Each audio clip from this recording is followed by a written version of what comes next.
Welcome to the Karuna Life, a podcast dedicated to exploring the connection between spirituality and everyday life. I'm Gina Kitzmiller.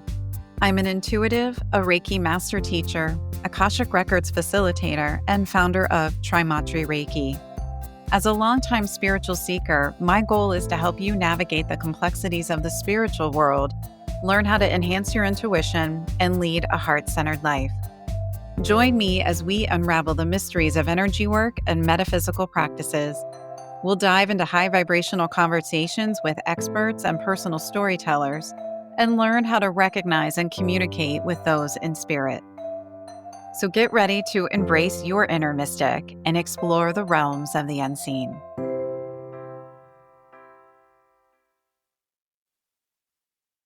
Welcome to the Karuna Life. I'm Gina Kitzmiller. And today I have the privilege of talking to Erin Scaia. Erin is the owner of Living by the Brush, which is based out of Columbus, Ohio. She is an artist, a mindful art and meditation teacher, as well as an intuitive reader. We're going to talk today about mindful art. We're also going to discuss the inner critic, the importance of play, and as a fellow intuitive, Erin is going to end with a message from her guides. So we have invited the teams in on this one in spirit, and I'm very excited to see where this conversation goes. So Erin, thank you so much for being here. Yes, thank you for having me. So when we talk about mindful art, I'm seeing it more and more now. Like you're seeing it on social media, there's classes being offered. And can you describe what mindful art is for the listener? So, mindful art is basically using the art making process as a way to practice mindfulness and presence. With this type of art, we're not striving for a specific outcome. We're not trying to make a pretty picture to hang on the wall at the end.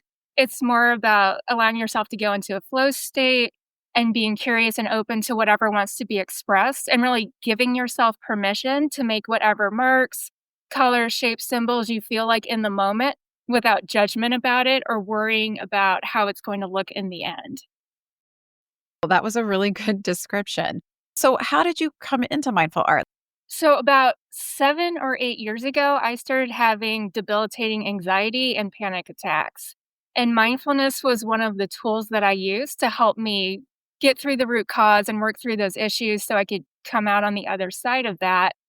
And then it was interesting, during that whole time, I was not able to make art. So, there was about a 9-month period where the anxiety was going on, where it just was not happening, it was not flowing.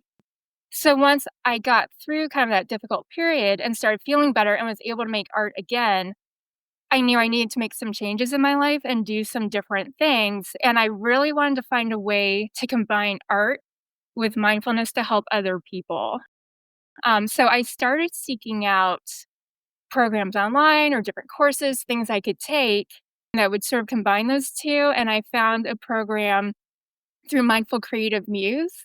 So I got certified as a mindful art and meditation teacher through that online program. And then I started offering adult classes. So I've been doing that for about 3 years now, 3.5 years, I think. So that seems like it would pair really well with your background as an artist and as an owner of an art studio, then to kind of lean into the more mindful piece to it.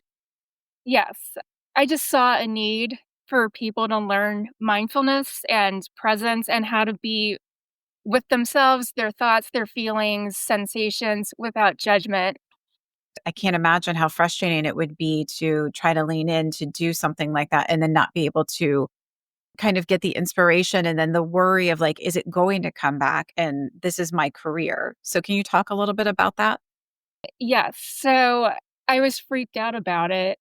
I was I was scared to be feeling the way that I was feeling because basically with the anxiety, I was in a state of terror and I never felt safe. I couldn't find any joy in life. I could not find happiness. I couldn't find motivation. It was really a struggle to like get out of bed and function even. So to not be able to make art was very upsetting to me.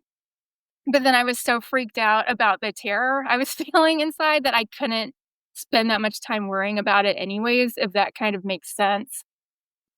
But it was something that I was just kind of upset about and worried, like, this isn't normal. I'm not being normal, like judging myself for the experience I was having. So it was like judgment on top of judgment. and thinking like, this isn't right. I need to hurry up and fix this. And life was just kind of throwing up these roadblocks for me to get me to stop and take a look inside and deal with what was going on internally with me. So the way I see it now is that the art wasn't coming because I needed to focus on other things. But then once I started to resolve the issues that were causing the fear and the anxiety, and I started to feel good again, then the art, like the inspiration, the creativity started coming back. And I remember I was sitting in my counselor's office one day, like sobbing because I was so happy that I was able to sit down and paint again, that I was in a place where I even wanted to. And I did this painting of a person that meant a lot to me. And I submitted that to the Ohio State Fair and it got into the show. That's a big deal to get into the art show for the Ohio State Fair because they get a ton of entries. And that was the first time that I did a painting that was heart-based and of something that meant something to me instead of doing something that I thought would be pretty and people would like. I need to keep a regular practice where I am taking care of myself. I am taking care of my emotional health, my mental health, my spiritual well-being, so that doesn't ever happen again. So that's when I really got serious about having a regular mindfulness and meditation practice. And already being an artist, I knew the benefits of making art. Like, even if you're not good at it, it's very relaxing. It can give you personal insights. It's a great way to process your emotions and kind of get that energy out of your system and onto the paper and just process and release things. And I'd actually looked into becoming an art therapist and looking at programs for that. But for whatever reason, like these roadblocks kept coming up with that. And I got redirected into art paired with mindfulness. And then I found that program online to become certified as a mindful art and meditation teacher. So that just ended up being a really good fit for me, my personality, the tools I wanted to share with people. I started putting the mindful art classes out there, and I was astonished by some of the things I saw, the experiences people had with the art making process and their artwork. I witnessed some very moving emotional breakthroughs for people that it was very enlightening to them. And I I was just blown away by this is what mindfulness paired with art can do for people. So I need to keep doing this. And I've been pursuing that route ever since. That sounds really powerful. When you talk about people having breakthroughs, can you describe a little bit without giving personal details about what that might look like? Yes. There was one class I was doing, we were making collage cards, and there was a gentleman in that class. The piece he made brought him to some important realizations about himself, how he was approaching life, and it revealed to him some roadblocks he was throwing up for himself just through like deeper subconscious thoughts that he was having that he wasn't fully aware of. So that when he took a look at his piece and like went through my prompts to evaluate his artwork, he had this huge breakthrough of like, "Oh my gosh, these thoughts I'm having are creating blocks for me, and it's just my thoughts stopping me. There's nothing actually preventing me from, like, doing what I wanna do other than my own thinking." He was very vulnerable and shared with the whole group, and, like, it was very touching to the whole group, and what he was saying was something we could all relate to. I The more I do this, the more I see that with different people, we're all kind of struggling with the same issues. It might look a little bit different, but it seems like we all have like the same basic challenges as human beings. I would agree with that. Yes. And to see that somebody else is going through this, it's not just me, like feeling like we're not alone in our struggles too was very helpful for the rest of the group as well. So it sounds like there's some benefits to being in the group. And I will speak that I Mhm. did the collage class with you. It was a different class with a different group of people. And as I was doing it, some people, I think, expect that I would hear like a guide's voice in my ear saying, pick this picture, Gina. And I didn't. It was just very subtle. It was like, oh, I think I like that picture.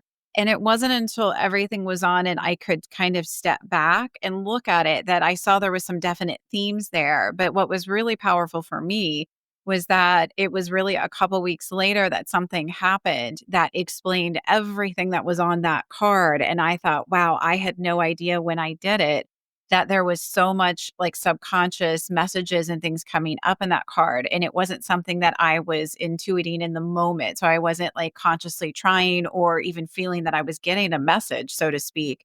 But then when I looked back, it was all there on the card. So And something I always encourage people with the mindful art classes is not to overthink it. Like just go with what's coming up and allow yourself to make the marks, pick the images, whatever's resonating with you or like you just feel like doing in the moment. That is, you could call it your intuition, you could call it your subconscious, your soul, your higher self, however you want to label that. That will absolutely talk to you during the art making process. And if you just let it come out on the paper, you will get insights out of it. You don't have to be like an intuitive or a psychic either to be able to access that. It's available to everyone. I strongly encourage people just go with whatever's popping up to you in the moment and don't censor yourself.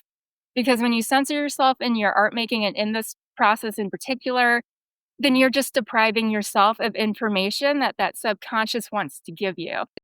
Each person is the expert of their own artwork. And I we're like that. also with mindful art classes, like I see it a lot, especially with women, like we want to be encouraging and nurturing and supportive and helpful to other people and like maybe compliment what someone did. But you shouldn't do that either because we're trying to approach this without judgment. So even if you're saying like, "Oh, I really like what you did," that's still making a judgment. So, That's true, and the person sitting next to them might be like, "Well, but Erin didn't say that she liked mine. Maybe mhm, mine's, like, incorrect, so to speak." mhm, yeah. That's interesting. I just wanna go back and touch base on when you talked about, like, that 9-month period. I don't know why this is popping in my head, but when you talked about that 9-month period that you were really struggling, do you think in hindsight, as you're looking back, do you think maybe that that was kind of like the universe dialing up, like, "Hey, we've got some things that we need to take a look at"? I usually see this at myself and with clients that sometimes that volume just starts to get a little bit louder until we're forced to take a look and address something that they are really trying to kind of put on our plates, like, to be like, "Hey, you really need to take a look at this." Would you agree with that? Yes, absolutely, and it's interesting. I mean, it's really funny that I'm doing the mindful art work that I am now because before, I wouldn't deal with my emotions. My way to deal with my feelings or negative feelings was to just, like, stuff them down, ignore them, and, like, I didn't talk about things. I really didn't even have the awareness that I had these emotions going on that I needed to address. I didn't even know, like, this was stuff I needed to work through. I'm like, "Well, this event happened with so and so a couple of years ago, and, I was upset about that, but I don't need to think about it, like, it's over, it's in the past, I'm just moving on," and it's like, emotions don't work that way. That's a good point. I would say, like, I try to make it a little more playful, and I always think about when I was working with children, I would just set down paper and markers in front of them, and every single kid would just dive right in and start drawing whatever, like, they just had fun with the process, and they weren't worried about how it looked in the end, like,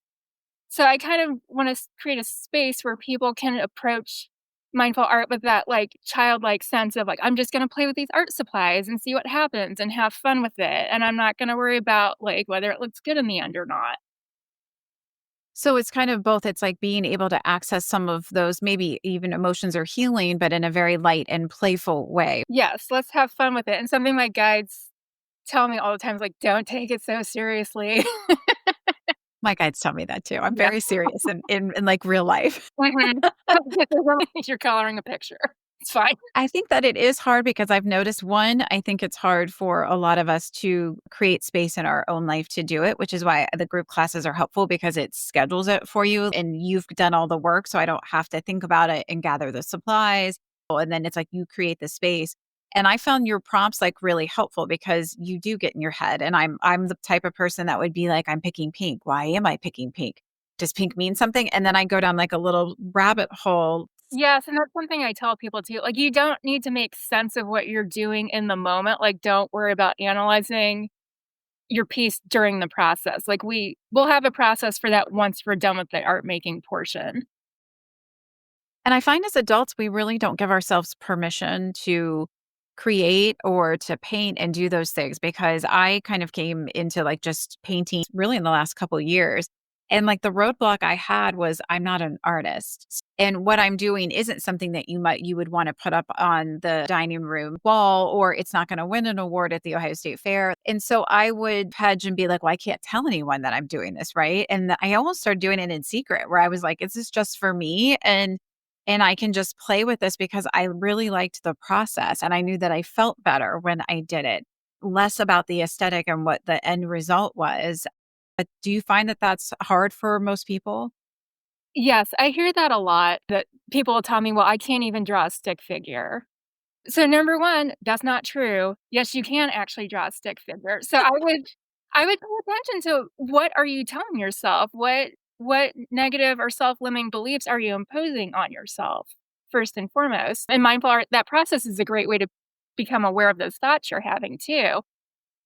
But yeah, like, so many people who don't consider themselves to be artistic think that there's no point in them creating art because they won't like the end result. And I can understand that. But again, with mindful art, we're not all trying to make a pretty beach scene at the end of the class. It's just about getting into the creative process and enjoying it just for the sake of the enjoyment of creating, like the pleasure that creating brings to people. Human beings are creative beings. We're all meant to be creators in some way, shape, or form. Though that doesn't necessarily have to be through painting. It could be, through cooking and like making tweaks to your own recipe, something like that. But I do believe humans have an innate need to create and express themselves. So I would say that's a huge benefit of mindful art and why it's worth trying, even if you don't consider yourself to be an artist. I agree with that 100%.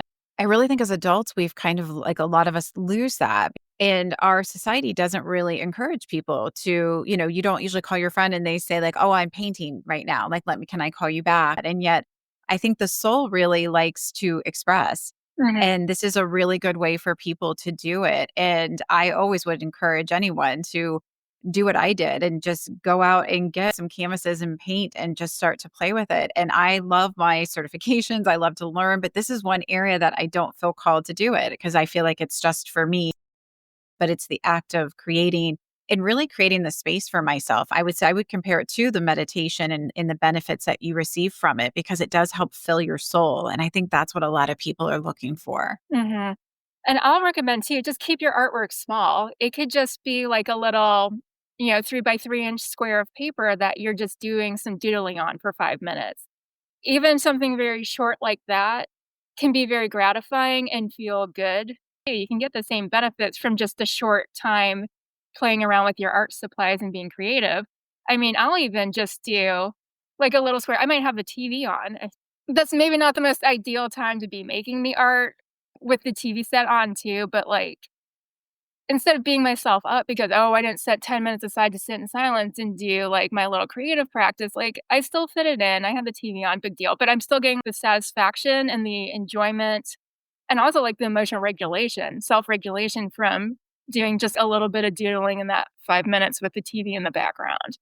I Um, think that's a good point because for a lot of people, you may not do it, right? Because you'd be like, well, I don't have time to get everything set up and to set this, sacred space with incense and candles. And that's wonderful when you have time to do it. But the reality is, for a lot of folks, we don't. And so it's like, can you just give yourself some grace and to say it's better for you to do it while watching TV?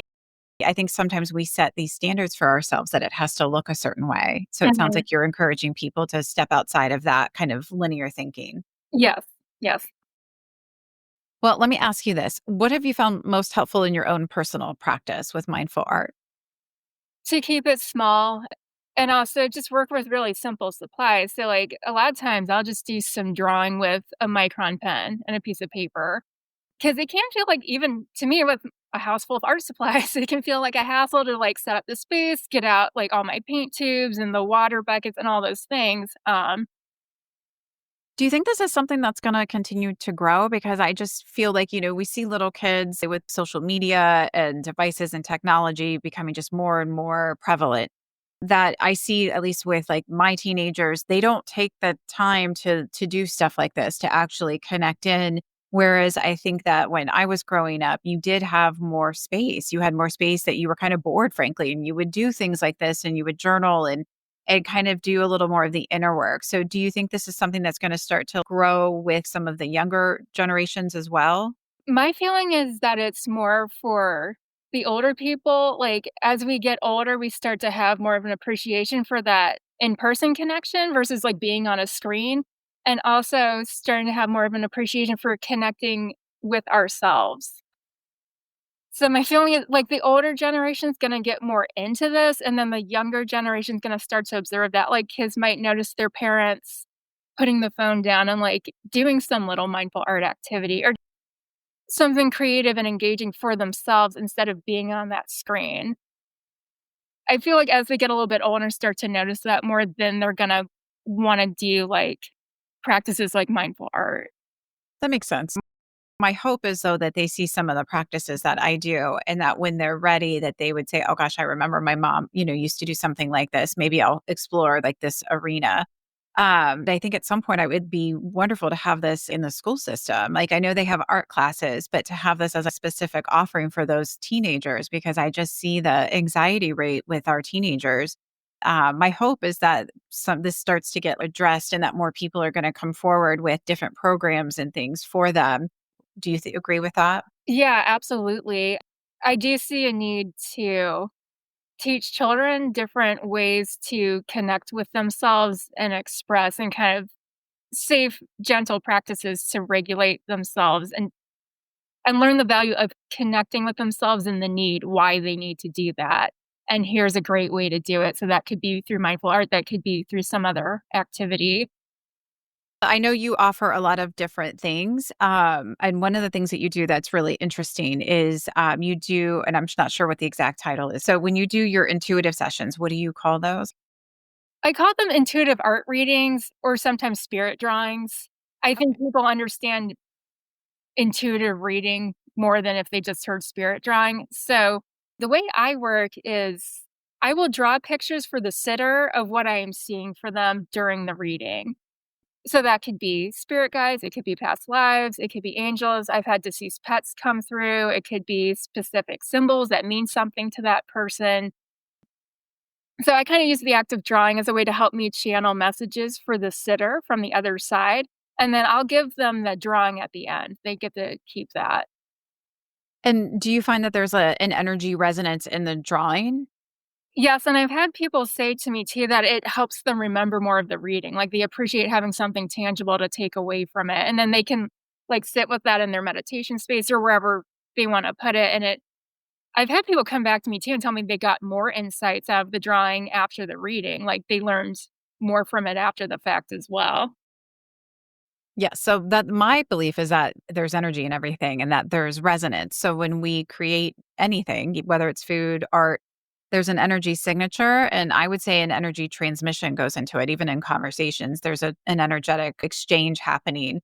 So when we bring something in and place it into the physical, and my guides have told me that, someone could paint the most soul connected painting, right? And they said that could be a dot of yellow on that canvas. And if they're like, if that was truly what was like trying to come through in like the soul expression, they're saying that doesn't matter if that goes into someone's closet or if it becomes this $1 million painting. They're like the energy resonance still came through. And so that's what they always encourage me, like with painting, that it doesn't matter what it looks like. It doesn't matter if someone values it. There's still an energy exchange. There's a transmission when you're connecting in and you're bringing something through, even if it's just for your own personal practice. So it sounds like when you do the intuitive art sessions, the person gets to leave with something, but my hunch is energetically, there's an energy resonance in there. There's a transmission, and they're still receiving information subconsciously, even or energetically from that, because that was getting pulled from the world of spirit and then brought into the physical. Yes, absolutely. That's a great way to put it. Was that hard for you to make that change over? Because you were teaching mindful art classes and then you stepped into the world of being an intuitive reader. Was that difficult? I had a lot of fear around what are people gonna think of this?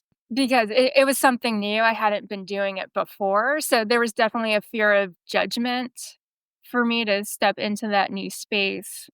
It's been astonishing to the people that have come to me for readings, the things that have come through for them, and just seeing, like, wow, this is another way to use my artistic gift to help somebody. This is incredible, and seeing the benefit for the person sitting for me has been incredibly rewarding, and I'm finding, like, just on a deeper soul level, I'm a much happier person than I was before. Like I said before, I was a lot of times I was making pictures just to make pictures that look nice that I thought people would like people pleasing through my artwork, and I found since I went through that period with anxiety and started painting things that meant something to me on a personal level, the response to that artwork has been so different from the previous pictures I did. Like, people really make an emotional connection with that, and like you were talking about with the energy that comes through, art from the heart touches other people's hearts.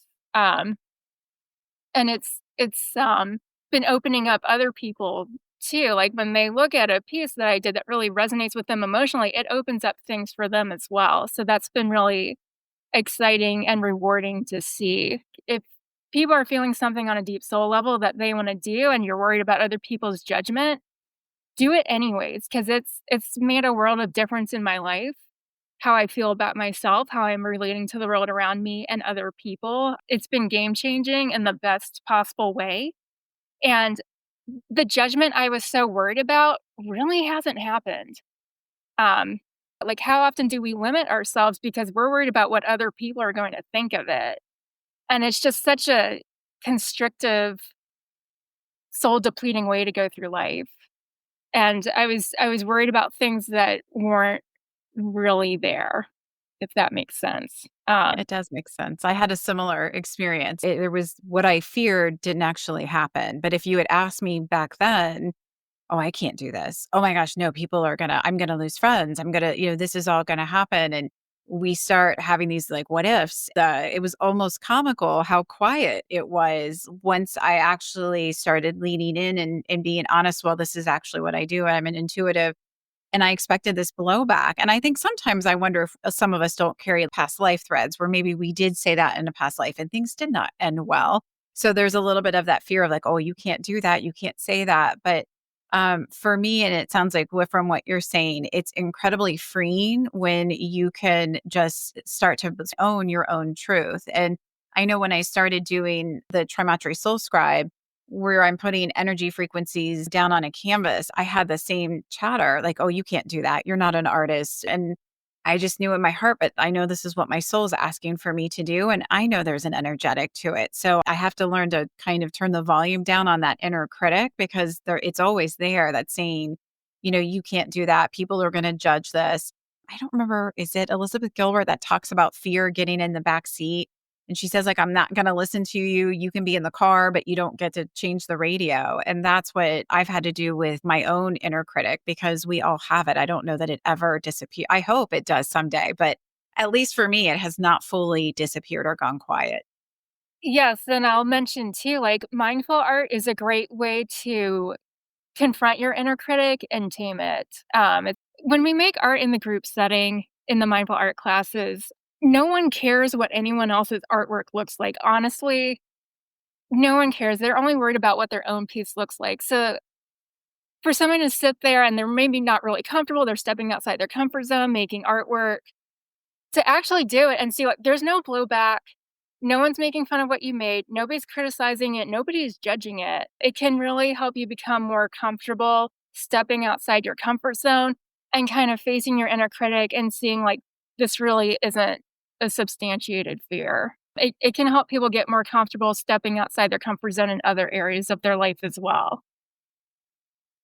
Wow. I hadn't really thought about it, really the depth of it, because I kind of associate it with meditation, kind of find that quiet space, which is always helpful. But yet there's a lot of layers to how mindful art can be beneficial that I hadn't really considered, Erin. So thank you for sharing all of that. That helps really deepen my understanding of it. Yeah, it's also great for reducing stress and anxiety. It's a very calming practice. It also stimulates creativity and creative thinking, which is so important for problem solving. Like, we really need to be able to think creatively a lot of times to solve problems or work through challenging situations. And it just improves the overall sense of well being a person has too. So it really sounds like it'd be beneficial to anyone. Like I was trying to think of, are there any groups that you would say it would not be helpful for? Because it really sounds like there's bits and pieces that all of us could benefit from. Yeah, I mean, I can't think of anybody where I would say, "No, I don't really think this is for you." And I try to keep it very accessible too. Like, all the art practices that we do are very simple. Anyone can do them, and I also work with really simple supplies. So it could be like crayons, markers, pens, pencils. I want it to be, like, very approachable and accessible. So you can approach it with a childlike mindset.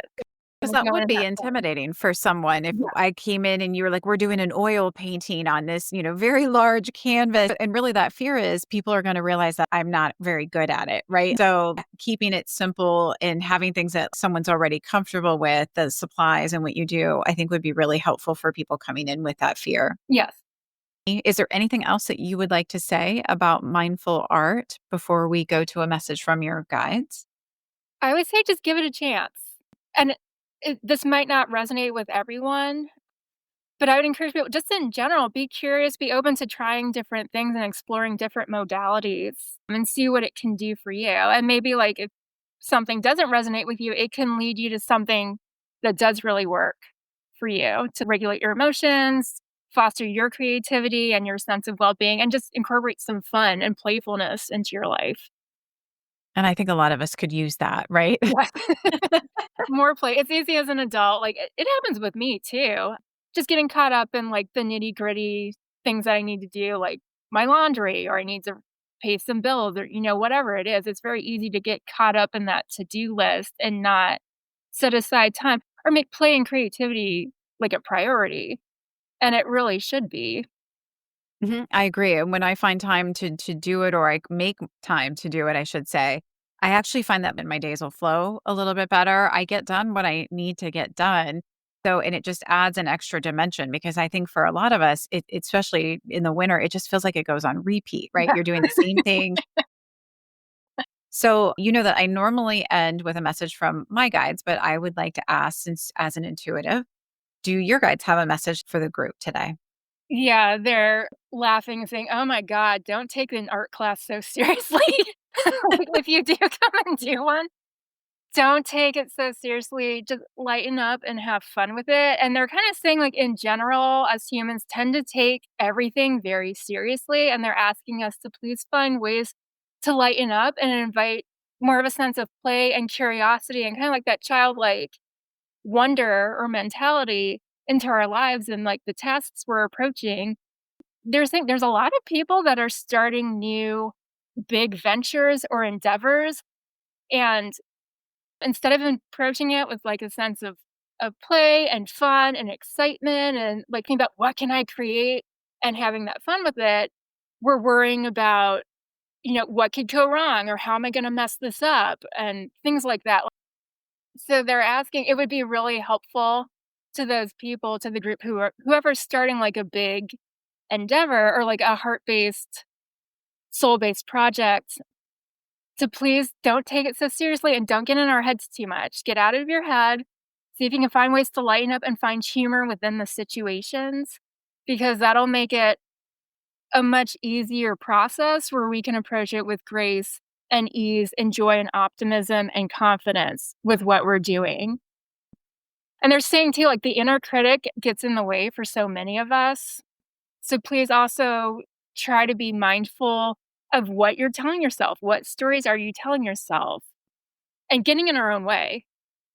Like, approach it with, like, just that joy and excitement of, "I'm gonna make something, and this is gonna be so fun and great." There's that, like, a lot of people are bringing some very special things into the world. So please remember that, honor that, and also tune in with your heart space too, with what you're doing. Like, if for people that are starting to get too worried or bogged down in the what ifs and, like, worst case scenario thinking, return to your heart center and remind yourself of why you're doing that. I love that. It's a beautiful message. So thank you to your guides. I also think too when you come in that play space and your heart's lighter, I think it raises your vibration. So then you can really manifest and welcome in miracles and synchronicities because you're meeting that vibration. And when we lower and we're telling ourselves like this isn't going to work, this can't happen, it lowers the vibration. And so it's kind of like you're almost they'll show me sometimes like sludging through mud and they'll say like there's a path like right next to you that's like perfectly paved, but you're like trying to sludge in this like knee deep mud that you've kind of created with that thinking. So I absolutely agree. And it just makes it more fun when you can come and approach it with that and approach life with that a little bit lighter attitude, I think really can do wonders. They're saying we have a choice.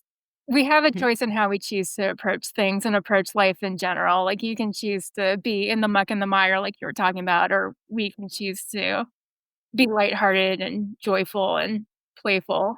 Yes. And I also want to point out that because sometimes I think it sets an expectation that people will say like, oh gosh, but I'm not like happy and joyful all the time. I'm not happy and joyful all the time. I'm sure you're not either. So it's understanding when you can catch it though and go, gosh, I feel like I'm like wading in mud right now, which happens to me. It's always a really good indicator to take a look at my thinking and take a look kind of what's going on. And am I creating time for mindful art, for those pieces that really help feed my soul?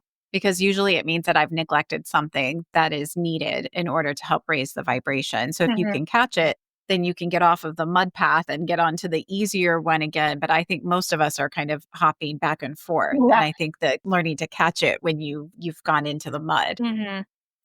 Yeah, for sure. That's that mindful awareness. So I know you have some upcoming art classes for those who are in the Columbus, Ohio area. Do you foresee, I have to ask while I'm thinking about it, do you foresee ever doing this online for those who are outside of the area? And can you tell us where you're going to be and how people can find you? Because I think at some point I will do online offerings, just haven't quite gotten there yet, but stay tuned. So if anyone's interested in following me and seeing what I'm up to, you can follow me on Instagram. It's at Living by the Brush. I also have a Facebook page. If you search Living by the Brush, you'll find that.